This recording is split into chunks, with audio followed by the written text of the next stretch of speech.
there's no way that I can tell all I've learned through the research that I completed in the study guide, but here are some highlights.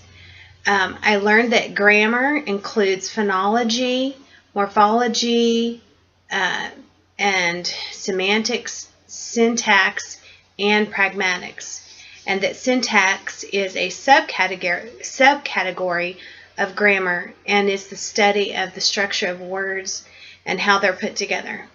Syntactic relationships and phrase structures were something that I learned about and are actually studied by linguists such as Bloomfield and Noam Chomsky. I didn't actually realize that there was, I don't know, I thought that syntax, the study of syntax, really in the breaking down of the sentences was first really studied by Chomsky. But I found out about another linguist that studied it before Chomsky, and that was Bloomfield. Also, Noam Chomsky published a book about syntax, and it really started, that's what really started the tree diagrams that broke down the phrase structures into different components. And those components include subject and predicate, and noun phrase, verb phrase, auxiliary and adverb phrase, and adjective phrase, and prepositional phrase, and then determinative, such as in a determinative phrase, just to name the few that I came across. He believed that syntax, Noam Chomsky believed that syntax is actually innate. It's something that we're born with. We gain those rules as we are exposed. We gain the syntactic grammar rules as we're exposed to them. Also learned that grammar can be prescriptive and descriptive. Prescriptive is basically it's the rules how language, the rules of how language is supposed to be spoken or written, where descriptive is actually how we actually speak or write in everyday language, and it's really what linguists study. The implications of grammar as prescriptions for correct use. It's been asserted that prescriptive grammar can be useful for editing writing, but is not what the linguists study.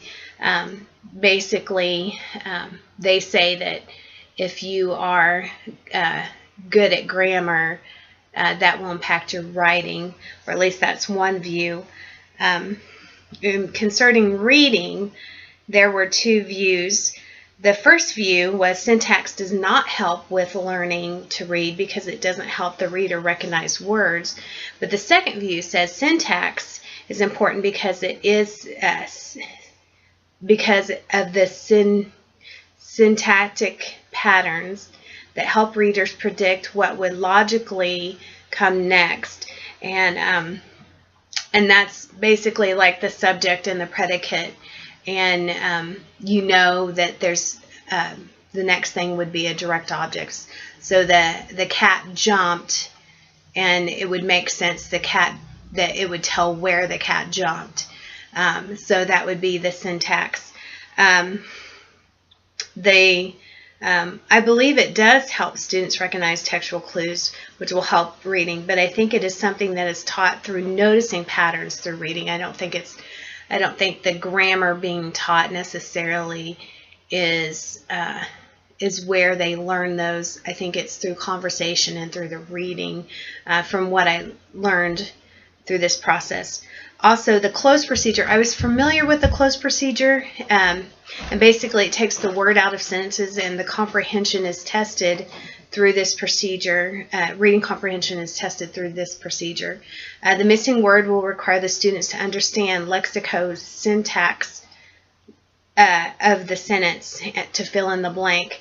And lexicosyntax is like the arrangement of morphemes in phrases, clauses, and sentences to help the sentence make sense. For example, a sentence that doesn't really make sense is jumped up and down, dog, when home she came. It doesn't really make sense, though all the words are there. And the morphemes, obviously, jumped is a past tense. So, but even putting it together, it doesn't make sense. But if you rearrange the words in the sentence, there's two different ways that it would make sense, and that's very important. She jumped up and down when the dog came home. Maybe the dog had gone missing, and then the dog jumped up and down when she came home. And those are two different meanings, and just arranging the words makes it have, just arranging the words in a certain order makes it either make sense or not make sense, or have two completely different meanings. And this is very important when working with questions, because questions are actually formed by just arranging the words in an inverse pattern. An example is, let me get down here to the one. Something I noticed is the word arrangement. The rule is there that the first sentence is rearranged like John is going to the store, and so inverse would be, where is John going? And that would be the question. So that's one way. And then another way, another rule is, if there's no auxiliary or helping verb, then you use the form do. Like, does John know where to go?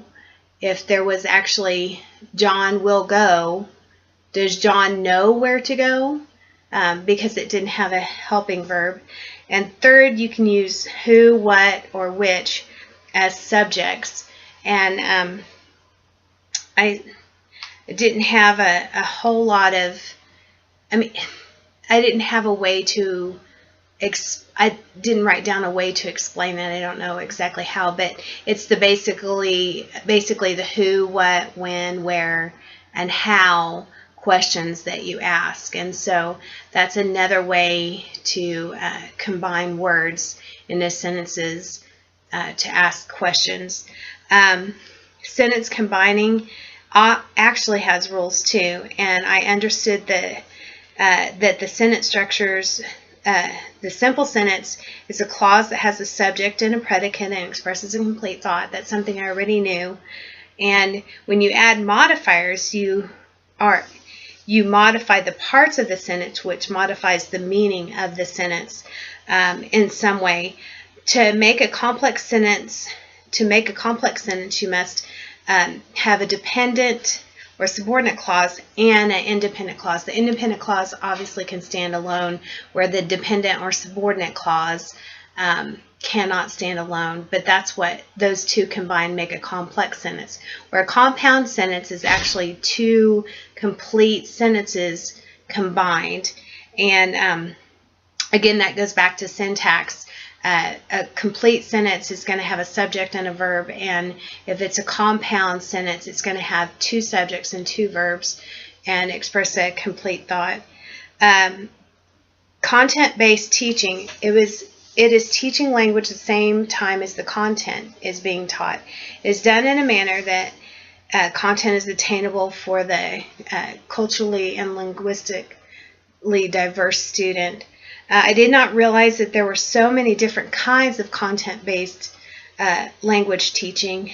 Maybe I did not think about it until doing this research. I know we have discussed some of them in previous courses. I know we have in the ones that I've taken anyway. The shelter model has been one that I know we've discussed since I've arrived here at Fort Hays State University. I was less familiar with the term adjunct model, but after doing research, I recognized it as the pull-out method or the pull-out model.